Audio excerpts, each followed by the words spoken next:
Hi, everyone. Thank you for joining us this afternoon. My name is Kavita Mehra, and I am the Executive Director of Saki for South Asian Women.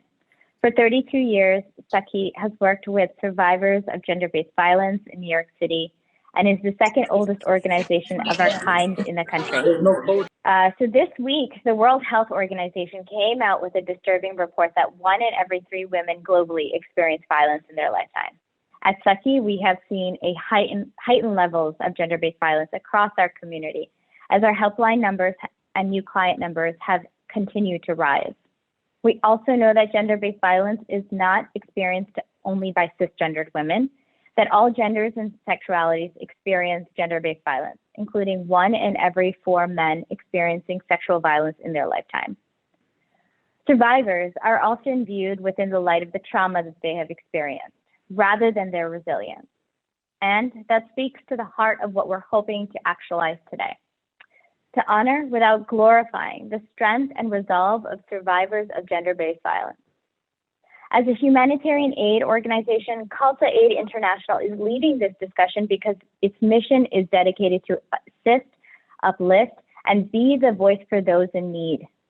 For Khalsa Aid, domestic violence is a humanitarian issue that impacts all communities worldwide. Today is the first in a 4-part series about gender-based violence, and I'm grateful to Khalsa Aid's leadership for engaging in this initiative. Because we are all coming into this conversation with varying degrees of experience, you might hear some terms or acronyms used frequently. The term gender-based violence, GBV, is violence that is experienced because of one's gendered identity. Domestic violence, or DV, is violence that occurs in the domestic space and includes but is not limited to intimate partner violence, parental abuse, in-law abuse, forced marriage, elder abuse, sexual abuse, or childhood abuse. Intimate partner violence, IPV, is violence that is experienced between an intimate couple and can be inside or outside the domestic space. If at any point in our time together today, you experience anxiety or discomfort or any other intense emotions, please feel free to step back or step away. We also encourage you to check out a resource guide produced by our team at Saki, which can help with any mental health guides or resources. The link will be offered in the chat box and will also be sent after this conversation is over.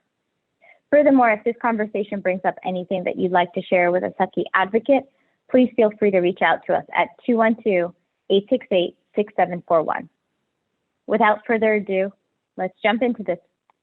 Today, we are joined by 2 Khalsa Aid volunteers, Manpreet Kaur and Gomina Mahmood.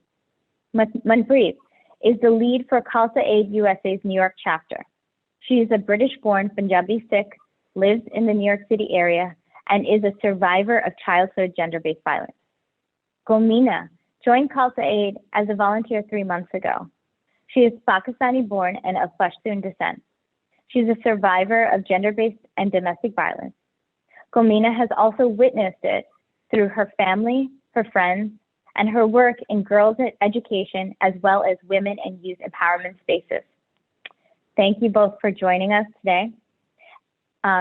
Our intention is to make this conversation as interactive as possible, so the last 10 minutes will be reserved for Q&A.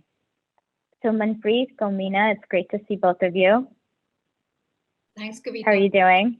Good. Yeah. Yeah. Good. So what does strength mean to both of you? I can go first with this one. First of all, just wanted to thank you so much, Kavita, for the intro, for being here with us. Also, the Khalsa Aid family, just volunteering with all of you has been such a humbling and honorable experience for me. So thank you so much for that. I think this was actually, when I was looking at this question, it was a very difficult one for me to answer personally. I think that as a South Asian woman, it's been really difficult to acknowledge my own strengths to begin with. So even thinking about what strength means to me was something I was like, oh my God, what does it really mean to me? Being proud of myself to actually acknowledge that I have strengths was the first thing that I found was very, very difficult. So I think number one for me was even acknowledging that I made it through, that I actually am a survivor of domestic violence, and it's not something that I should be ashamed of. And I think, I made it through this experience, and I'm here to share it with everyone now. So I think that was number one for me. I think another big aspect of this was a conversation I was having with one of my best friends earlier, not suffering alone anymore, because this has happened over 10 years ago, and talking about it, I'm actually shaking right now, not because I'm really nervous to talk in front of people, but because I'm nervous to share something so intimate and something that's so personal that I've never shared in this capacity before. So I think not suffering alone has been a big step for me. And when I remember telling the first person, one of my best friends, about what happened, and it was like the weight was lifted. So I think that was another part of it. And going hand in hand with that, another strength I think for me was, also again, I'm going back to the South Asian thing, because we grew up with so much shame and guilt and layers upon layers of that guilt and shame. Was finally 10 years later telling my mother what happened to me. And that was very, very difficult to do, because it was a family member and she's obviously my mother. And she just didn't understand why my relationships were not working. And in order for me to explain to her that I was deeply suffering, I had to, almost out of necessity, reveal to her what was happening. So even though that was really difficult and I was filled with a lot of regret because it hurt so much, I think that was a big step forward for me when it came to the strength. And also, I think, just tying this finally full circle, is being conditioned as kids to learn that domestic violence is a family issue and it's not a social issue. So we have to keep this within the family. And obviously, just like for a lot of us, and I'm Pashtun, I come from a very conservative Islamic, socially conservative and Islamic, but my parents are extremely progressive, but doesn't matter. It just is ingrained that this is not something we can openly talk about. So just being here in itself and talking about this, I think, is what strength means to me. That's incredibly powerful. And I feel like, Manpreet, before you jump in, some things that resonated with me and what I think I'm hearing is also this intersection of being able to bring voice to something, and how bringing light to it is a sign of strength. And the fact that, we're breaking so many of the barriers that are holding our community back, and the strength in that, right? Like, and really being able to articulate, share one's narrative. And thank you for being vulnerable and opening up. Manpreet, how does that question land for you? It's an interesting question, because strength, when you look at it from an outward perspective, always makes you think of, somebody kind of comes to mind as like, these superhuman individuals, super strong, getting through. And to me, when I think back on my journey from being a child, witnessing and experiencing domestic violence that my mother suffered, and experiencing gender-based violence that I suffered at the hands of my father, and even my brother, as that kind of carried on, it was just getting through every day was in and of itself a strength. Getting up in the morning, putting on, a happy face, functioning, not letting people outside know what was going on internally was a strength. As I've kind of progressed from that point to where I am now, I've been outside of that situation for over 20 years. Strength is kind of, as Gulmina said, it's being able to speak about the situation and the experiences in a way that doesn't make me feel ashamed, because that was part of it for a long time, is I don't want to tell people what's going on because I'm ashamed that I went through this. But also the other part of that was when I did start to have the conversations with family members, with friends, sometimes the feedback that would come back would be, well, it's not that bad. Everyone goes through this. It was just a bit of shouting, or it was just a little bit of, it was a push or a slap or whatever. And having the strength to recognize that that is not okay. and being able to push back and say, that's not okay. And this is my experience. This is who I am, and I own this. To me, that is a strength. Yeah. Thank you for bringing up what I heard. A few things were like, one is code switching, right? Which survivors of violence, specifically domestic violence, often have to navigate through, where it's such a private act because it's within a domestic space. The outside world doesn't recognize it. And it's a public health issue. We know that it's a public health issue. But yet there is this closed offness that survivors have to, manage and endure. And so thank you for bringing that up. And what that also speaks to is this resilience that you've had to build from childhood until adulthood, and how that carries with you. So I'm curious, as we think about this conversation of strength, because I often say that as a survivor, it is something that is my weakness, but yet it is also my North Star. And I contend with those two things constantly. So Manpreet, just to tap onto what you just shared, what are your sources of strength? First and foremost, my faith. Just always believing, and this has been a hard one to believe, especially growing up, is that everything that has happened for a reason, and it'll all work out in the end. That is something that I consistently believe in. And then there's a line within the Sikh religion, which is Chardi Kala, which means trying to remain in a state of optimism. It's a tough thing to do when you're going through it as a child, because you do sit there and you think, why is this happening to me? Why am I having such a bad experience? And you don't always necessarily see that others may be going through the similar thing. So first and foremost, it is my faith.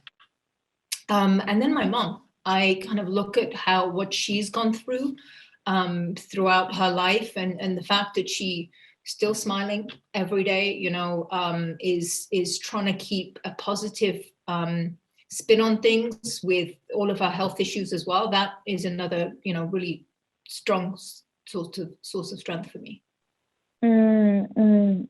It's amazing what we hold on to help us process the trauma we've experienced, right? And like, what are those anchors in our life? And that's beautiful that it's like relationships, and it's with God, and also a relationship with your mom, right? Who was in it with you, it sounds like, and was in the thick of it with you. Gomina, what are your sources of strength? Yeah, I think one of the things as well, and this took some time for me actually to be a source of strength for me, was realizing that there are people who actually care and want to help. I think through this journey, I'd become so used to isolating myself and self-isolating, because even during the abuse and during the time that there was all that trauma and everything, I was isolating myself. And I felt that I was repeating those patterns even after. So I think one of the main things for me was realizing that there are people, before this webinar, I had really close friends text me and call me, ask me if I'm okay. So that, just little things like that. I had a friend come and check in on me personally, just to say, hey, are you okay? Like, I know you're doing this, and so that type of stuff really, really gives me some sort of strength, and it makes me feel like, the experience that I've been through, that this is something that I can actually share and can actually empower, and maybe, be helpful to other people that are going through similar things. And I felt, before I felt, the void that I was feeling, I would just fill it up with more ways to overachieve, to not take a break, to hurt myself by actually trying to do more, and never being good enough. Because I think, as well, in our culture, this is another thing, never taking a break, never allowing yourself to do that. So I think now what I really try to do is to pause and take a second and check in with myself and say, whoa, like, what am I feeling right now? And grieve if I have to grieve, take a break if I have to take a break. Try to be a little more mindful of what I need. And that's not really always been easy, because I've had difficulties with family members because of this, with friends because of this, and with, in relationships. I still close off. And I try to explain to people that I need that space. Like I really need it. So I'm still struggling with the balance, but I think I'm still trying to find a way.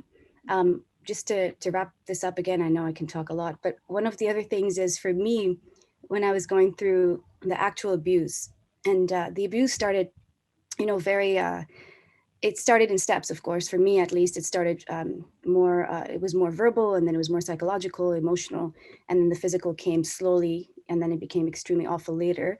But I think what I did, even during that time, when I'm thinking back at my younger self 10 years ago, I tucked a little safe space for myself in my mind.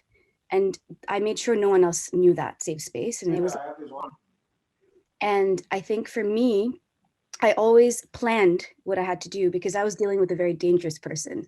So I couldn't just get up and leave because I was alone. I didn't have family. I didn't have anyone to turn to. And I had completely cut myself off from everyone else. And I was in New York with this person, living with this person. So I think what I did was I used that little safe space to make a plan, to be safe, and to leave. It took a year to leave. And I took years after that year blaming myself for why it took so long. So I think, one of the sources of strength I know I have now is I keep this little safe space, even until today, for any other thing that happens, to make the plans that I need to, to find what I need, putting myself first and not what anyone else wants or thinks, but what I need in order to be okay. So I think that was one of the things that I really learned through the experience. That's so powerful. That is so powerful. And thank you for sharing all of that. That brings up so much, if I could reflect on what you shared, because it's talking about boundaries, right? And I think you're talking also about self-care and safety. And what is that? How do you center that, in your healing process? And what feels good to you? And then what does community mean to you? What I think I also heard you and Manpreet touched upon this as well, and I know we didn't discuss this beforehand, so forgive me for going off script here a little, but it's talking about grief, right? And how that intersects in your own healing journey. And so I don't know if that's something that you both want to dive into before we think about, the next component of this conversation, but that feels important. So yeah, what does grief mean to you, and how is that intersected in your healing process? And is there a relationship of grieving and of that, recognizing when you can, what I also heard you say is talk about negative self-talk, how that comes up, because that comes up for a lot of survivors. How does that intersect in you sourcing strength and thinking about strength in your healing? I'd love to hear from both of you about that if you want to dive into that direction. Sure. Galina, why don't we start with you if you're interested? Yeah. I think with the grief topic as well, I think it's, I've been so guilty allowing myself to grieve, and I haven't done that really. I think that's sort of, gone into, even transcended past the abuse. It goes into many other things. When I've had deaths in the family, when I've had people hurt me, I sometimes just feel very shamed and guilty that I have to take time to grieve, because it's going to take time. It's going to take me away from things I have to do. And then it's just this awful cycle of guilt and shame, and makes me feel even worse. And then I'm not healing or grieving. I'm just feeling awful about the whole thing. So I think that doesn't maybe necessarily answer the question directly of how, but I struggle with grieving. I think it's something that I need to allow myself to let go through me. And it's something that I think is really working hand in hand with the process of just acknowledging that I need to do it. But that's where I'm at right now. It's been very difficult for me to do that. Yeah, that really, there's something really profound. And Manpreet, before you jump in, I just want to acknowledge what was just shared, because there's something really profound in being able to name there's guilt and shame around grieving, and a concept that, typically individuals would assume is normalized, but this is very common for survivorship. And not saying that what your experience is abnormal or to sort of project a particular ideology on it, but to name that. Thank you for doing it, because that is, I would assume that you're not alone in that sense of guilt and shame that people feel for emotions that many of us experience is not only unique to you. Manpreet, how does that question land for you? How grief, and when you think about your healing journey and that intersection? I don't think I grieved on the entire process or entire experience of being a child in that situation until probably about 10 years ago, when my father passed away. Because the person that I was angry with and I was holding a lot of resentment towards was now not in the picture. He was gone.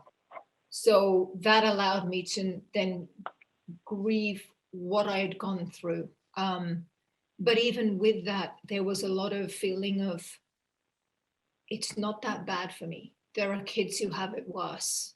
My mom had it worse. My sister went through this. There was always this putting somebody else in front and thinking about somebody else's experiences to try and justify why I shouldn't be grieving and why it wasn't bad for me, and how I shouldn't be feeling sorry for myself and I should just pull myself up and get on with it.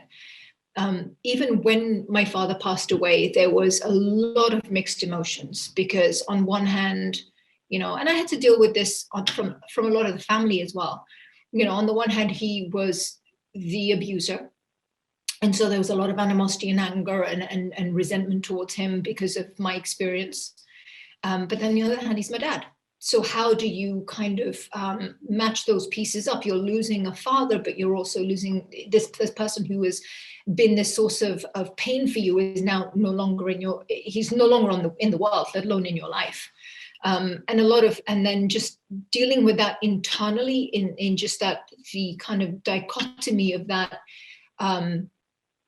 the emotions, but also then having to deal with family members saying, well, you didn't talk to him for 10 years, so what does it matter? And it's like that whole process in and of itself was something that I needed to allow myself to grieve, and I needed to shut all of those kind of voices out and let myself go through that process. But I mean, I hear what Gulmeen is saying, people, things will happen in my life, and I kind of still now will push it to one side and let's move on. Or if I'm going to speak about something, be very clinical about how I'm communicating about an issue or a situation that I'm going in. Because for me, grieving means being vulnerable. Being vulnerable means I'm opening myself up to being hurt, which scares me beyond belief. So yeah, it's a very difficult process, and 20 years outside of from being in that situation and extricating from that situation, I'm still trying to deal with how do I allow myself to be vulnerable enough to grieve on various situations that happen throughout, that aren't necessarily related to abuse. There's so much that I feel like you brought up here that I just want to dive into a little bit, if that's okay, because something that I talk to, my therapist has really taught me, and I'm not a clinician by any means, but is that trauma shows up for individuals irrespective of their gender identity, their sexuality, all shows up in the same ways, right? And so negative self-talk is a little bit of what I'm hearing. I think this sense of self-sacrifice is really also what I'm hearing, right? And then there's dismissiveness of your experience, not being heard or validated or seen by people who in theory should love you and support you. And so what does that isolation and loneliness mean? That's hard to have to work through. And then, yes, think about vulnerability and have to think about how does it mean to present what I've experienced without being overly emotional and also clinical, and recognizing that I'm going to be judged in some way for sharing my trauma. So if we're to, think about this theme and continue to go back to it about how are we sourcing our strengths? What are we thinking about in terms of strengths? I'm trying to piece together your respective healing journeys here. And so while you're healing, while you're processing, and it is a journey, right? It is not a linear process. There's no, you start here, you end here, and that's it. There's ups and downs. How are you sourcing your strength? Where is that coming from? And when you are in your darkest of hours, what are you pulling from? What are you drawing from to pull you out. And this, I know this is this extremely personal question. So, answer to this the way in which you feel comfortable, and it might require some vulnerability, but I'm curious to hear from both of you. Where do you draw from? Manpreet, why don't we start with you if that feels okay? Yeah, sure. Where do I draw my strength from? I've got to say, it goes back to my faith. Always trying to believe that there is a bigger reason for why stuff has happened.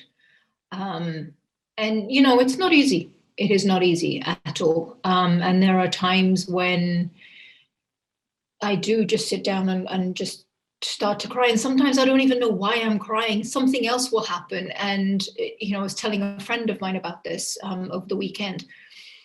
I remember being at school, and this is just going a little way back, but I remember being at school and a friend of mine had, she wasn't even a friend of mine, she's somebody I went to school with, a school acquaintance had tried to, had tried to kill herself. And I remember hearing about this and breaking down in tears. Not just tears half an hour.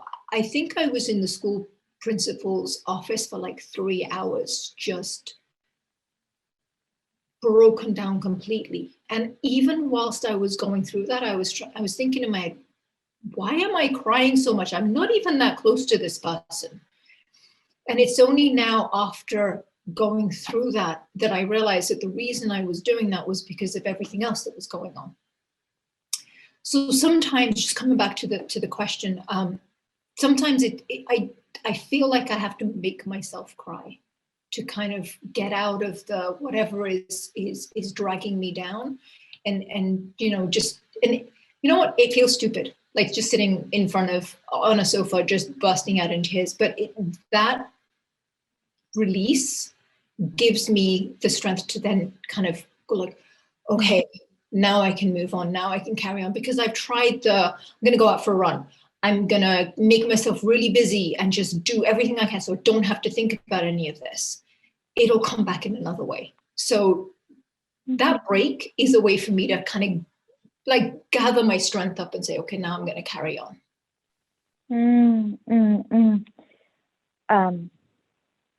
What I hear you describing is almost like a trigger that comes up, and it's a space for you to process, think through, work through whatever trauma you've experienced. And that's I think, speaking a bit to where we are today in this conversation, which is like, how do we take trauma and what we've experienced, work through it, and etch away at it, and then come to the other side where we might have a sculpture or a painting, and it's a slow process. But at the end of working through that trigger, you find strength, right? You find something better, you find something beautiful, you find a better part of yourself, you find a stronger version of yourself. And thank you for describing that, because many of us who have experienced those forms of trauma have had moments where we are crying profusely, we are in the thick of these emotions, and we don't know why. And so when you describe someone who tried to harm themselves, right, and how that impacted you, we never know what our triggers are going to be. Yeah. And that's really bringing light to something so powerful. Thank you for that. Gomina, same question for you. I think just so much in common with what Manpreet shared as well. But I think, I think one of the main things for me is not ignoring the pain anymore. So I think similar to what we talked about in terms of that, even though it's difficult, acknowledging that it's there and why it's there, and working through that a little bit more intentionally has been something I've been trying to do.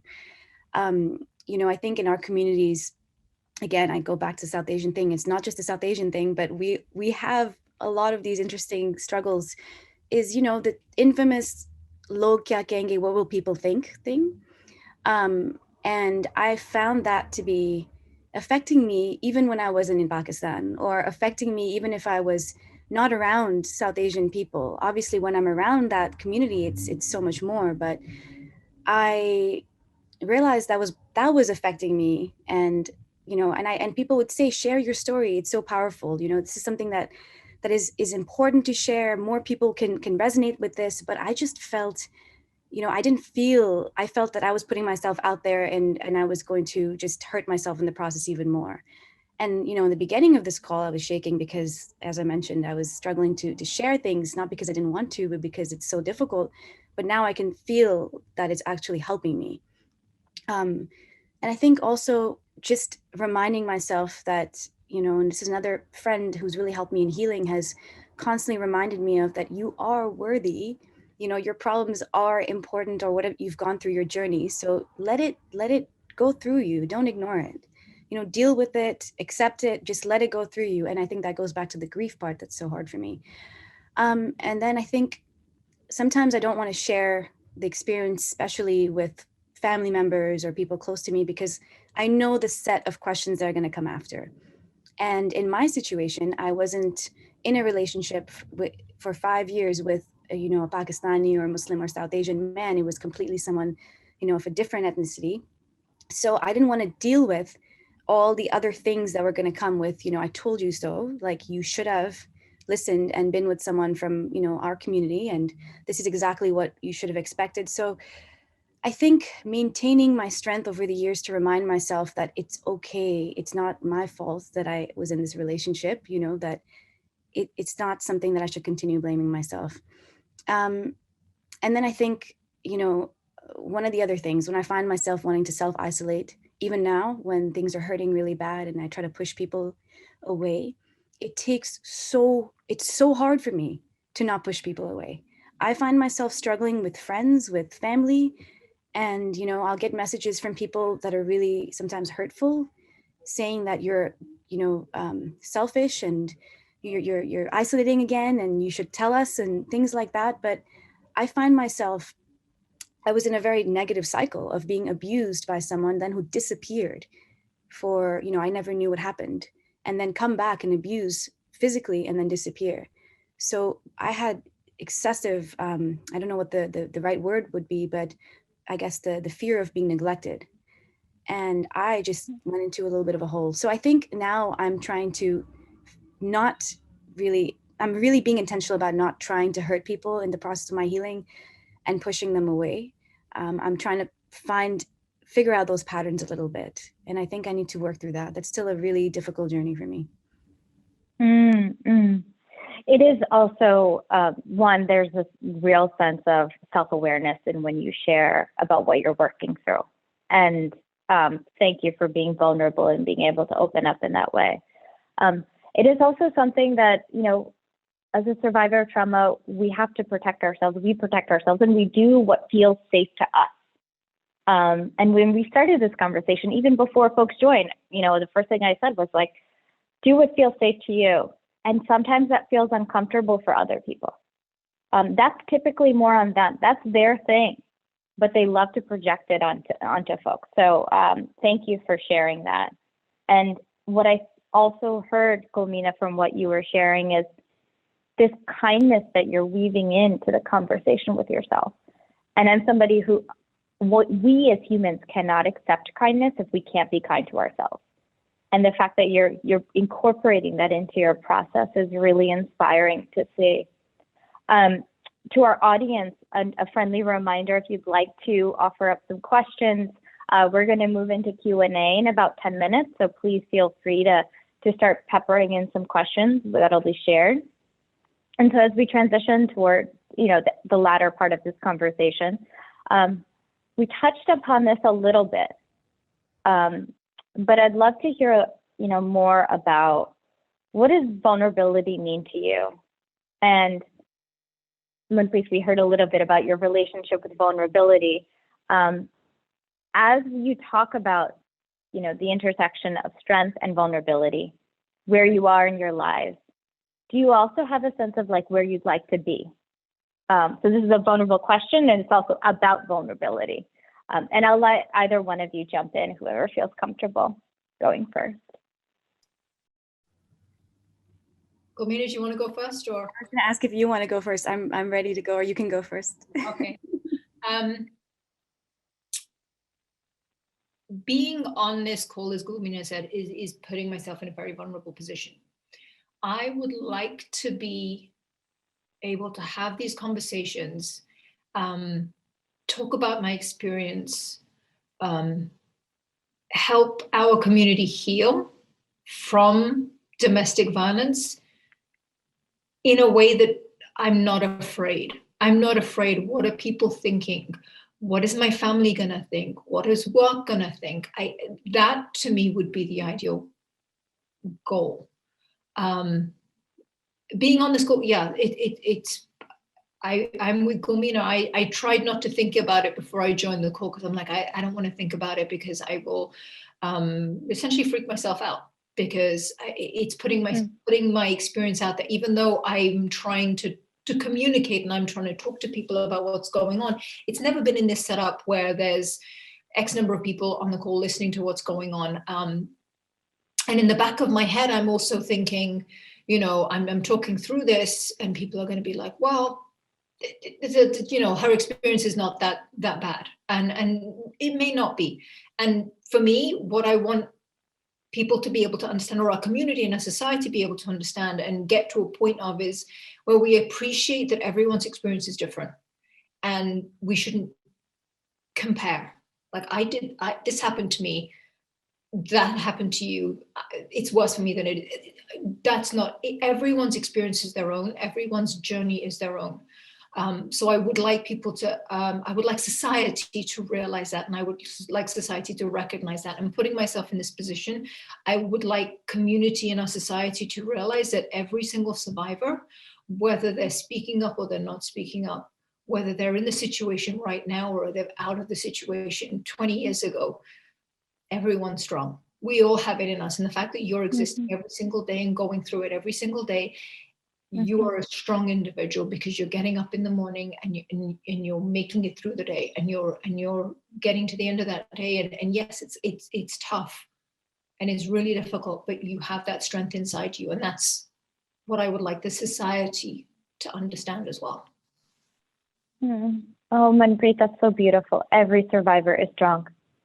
Every survivor is strong. And that's, if we can just sit with that for a minute, right? Every survivor is strong. And thank you so much for bringing that up, bringing that home, and really underscoring how important that is, because we have to go through this process of continuing to live and hopefully thrive one day.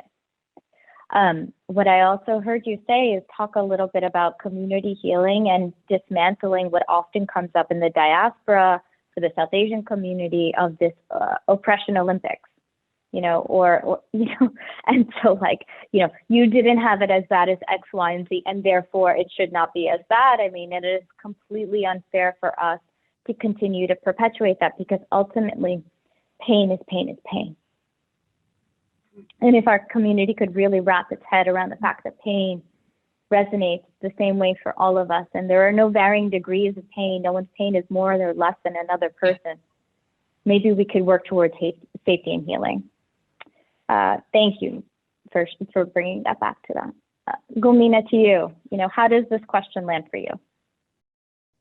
Yeah, I think this is also, definitely something that I've been going through. It's been a journey for me.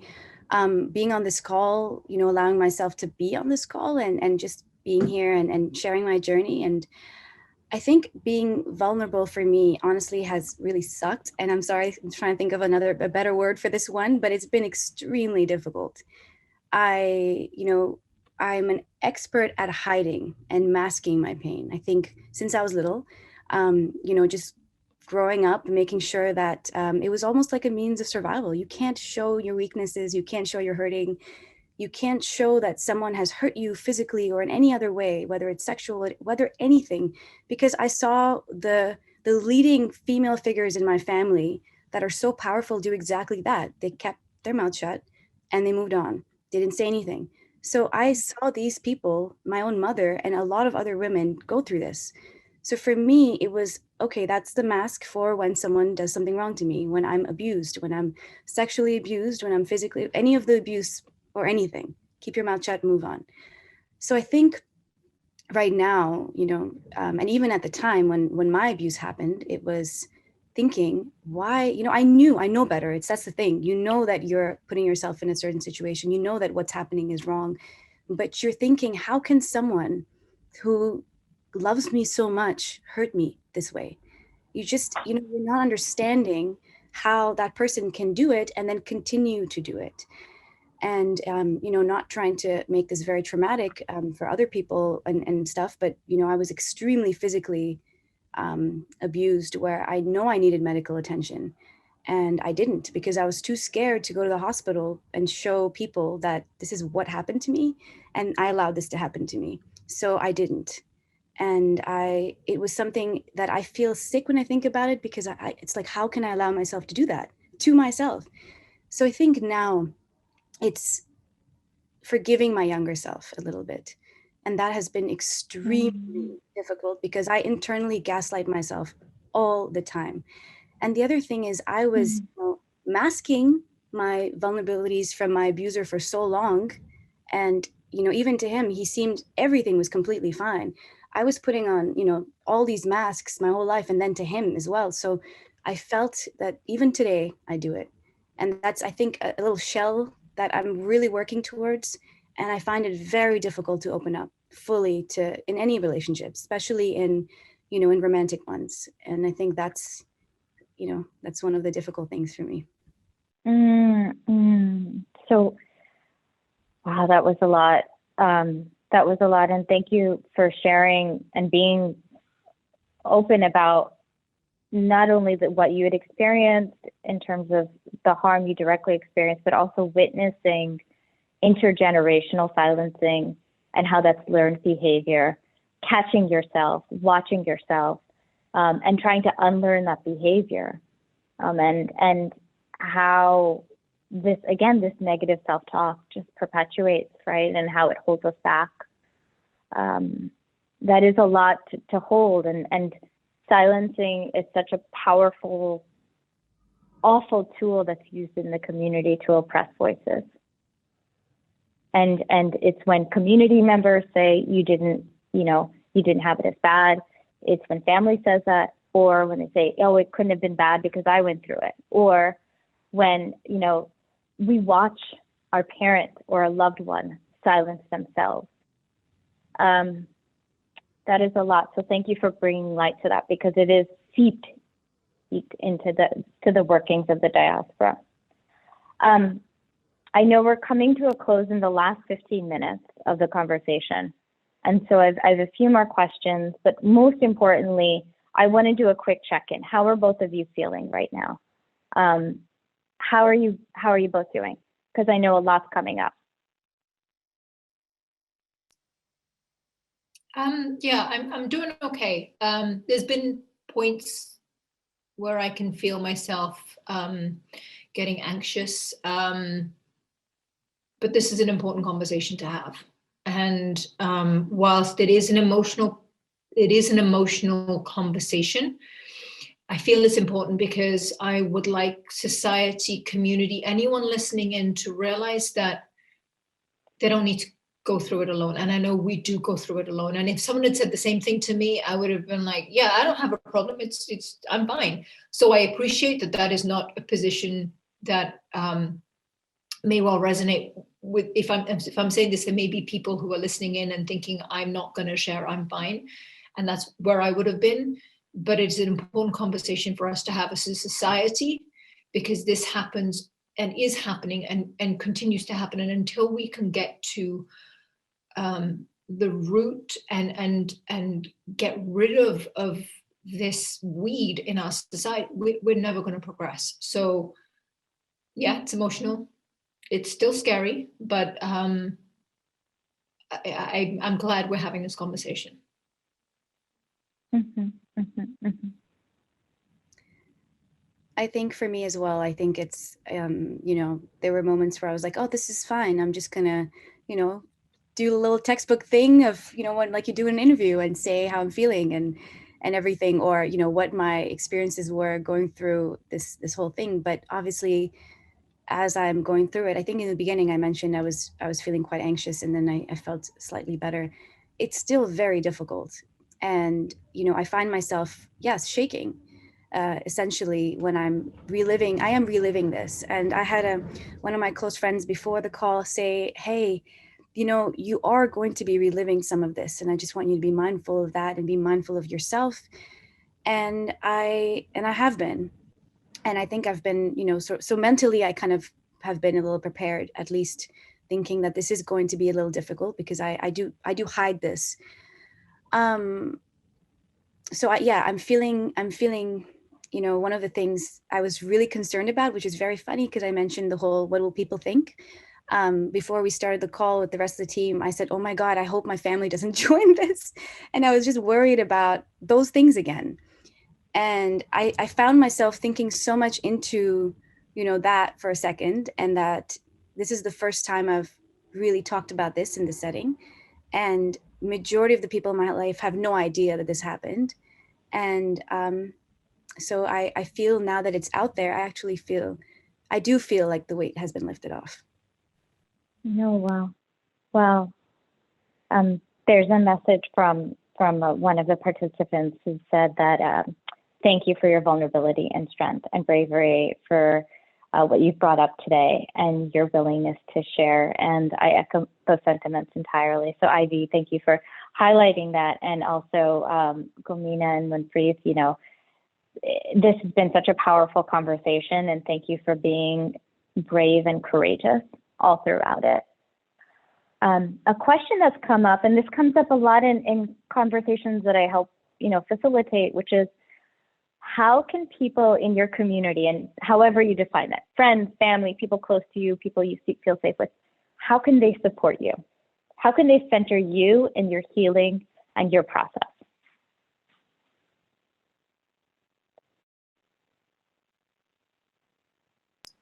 Gomina, why don't you go first?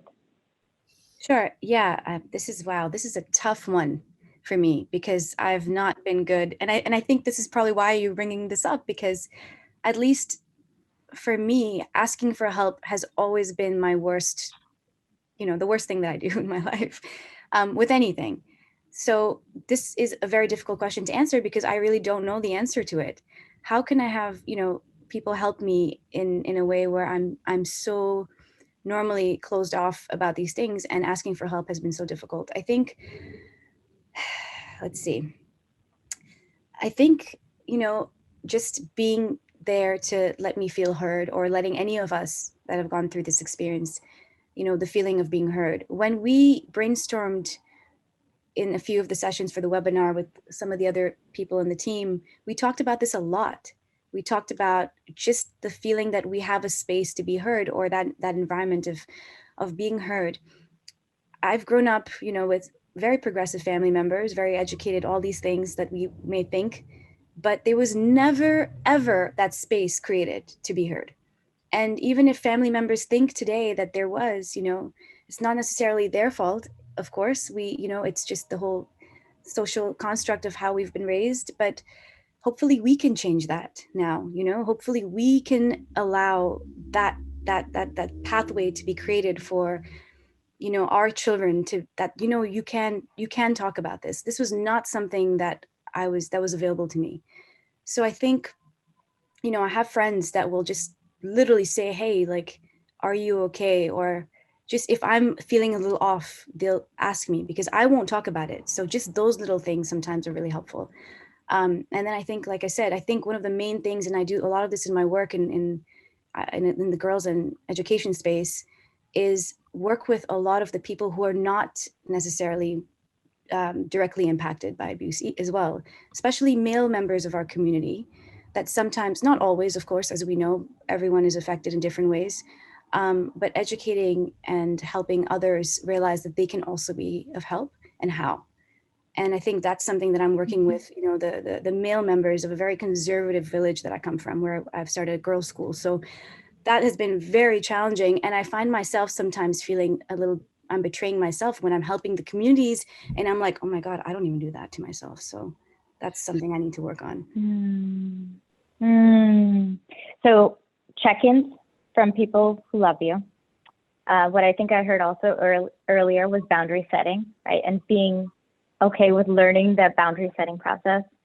And also building allyship, and helping transform local communities, helping change culture, right? And so those are ways in which you find support. Manpreet, how can your community show support for you as you go through your healing journey? It's a very difficult question to answer, because I would like support, but I don't want you to feel sorry for me. Like, don't feel sorry for me at all. That would completely turn me off. Understand that I have a different perspective. And I think that's the most important part, is understanding that I have a different perspective. Be open to when and if I want to have a conversation. And it can be as simple as, I'm here for you if you ever want to talk, and that's it. Like, but don't push the subject. Allow me to come to you when I'm ready to come to you. And if that's never, then it's not. But just create that space to allow me to have that conversation. And I think that's just like close family, friends, people that I connect with on a regular basis. With the community at large,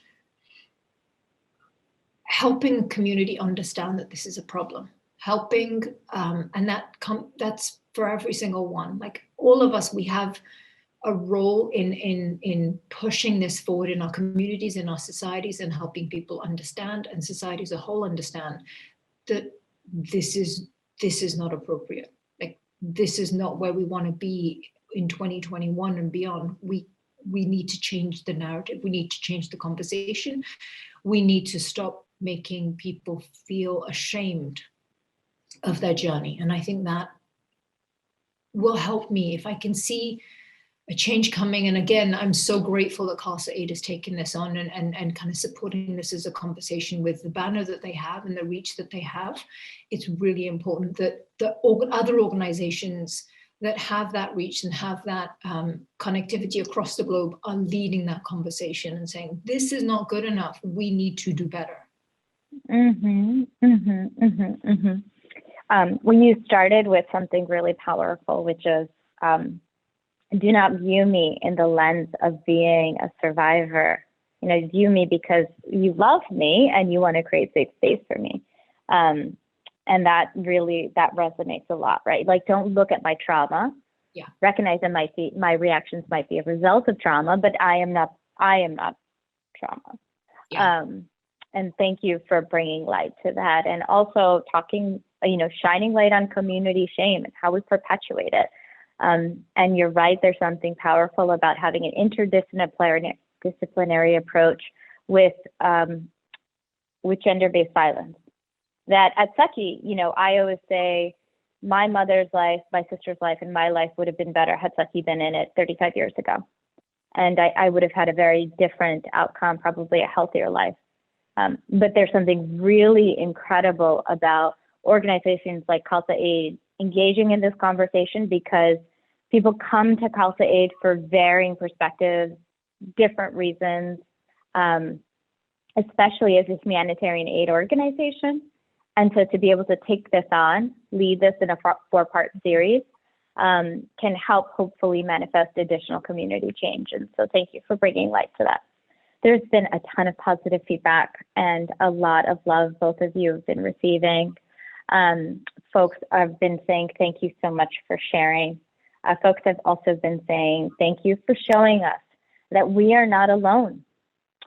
It is a relief to know that healing is not just a one-time event and that it's a journey. And I think by having this conversation and both of you opening up in this way, you've really opened the door and the conversation to other people, knowing that their experiences are not in isolation and that they can build community. And so as we have our last 4 minutes, I want to provide both of you some space to share some closing thoughts.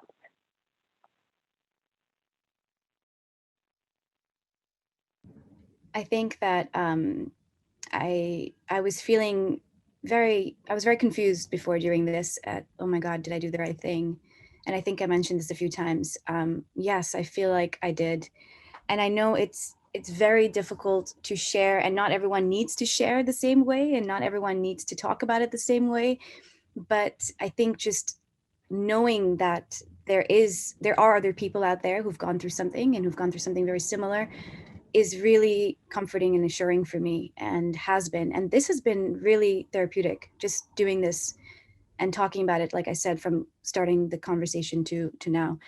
And I think one thing I mentioned before, I think just doing it again, creating that space for your kids, because I do work in, emergency education and in communities with very vulnerable communities. Creating that space where your kids can talk about these things, like not in a way, checking in with them. How are they doing? Just creating some space there. And I think, that could be something that I feel like needs to be done in homes, not just in schools. Those things need to be outside of schools too. They need to be continuous of the community. And I think for me, just reminding myself that all the things that I've experienced with the children that have been traumatized that I work with, I was finding a lot of patterns that I'm going through as well. And that's what made me start to realize, wow, okay, this is very serious. I'm still suffering from this, and it hasn't gotten easier. I still wake up in night terrors. I still have triggers. I still have a very hard time trusting anyone. I still just, shake and flinch when certain things happen. But at least now I'm aware of what it is, and I'm taking the time to actually allow myself not to feel too guilty and to heal a little bit more. So I think for me, being kinder to myself has been a big part of this journey. I'm sending you all of my love and strength as you go through your journey. And it is a journey. Manpreet, any closing words?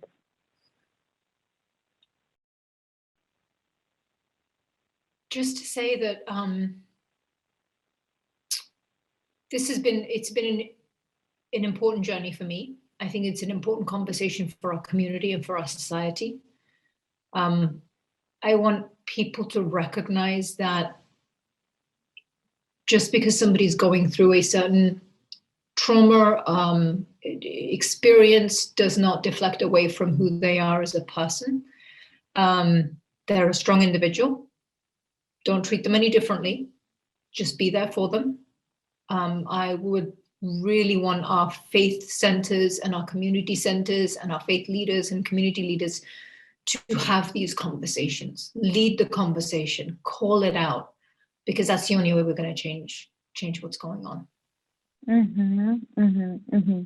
That we as a community need to address gender-based violence across the community, and recognize that it happens to all of us in some, irrespective of our gender, our sexuality, our caste, our class, our religion, our region. Yeah. And thank you both for being vulnerable and courageous once again, and for sharing. To all of our participants who've been watching this webinar, thank you for being here with us on this journey. There will be a follow-up that's sent out by Khalsa Aid, which will include a feedback form, as well as a link to the Saki Wellness Guide and details of how to contact Saki in case anything is coming up for you and you would like to speak with an advocate.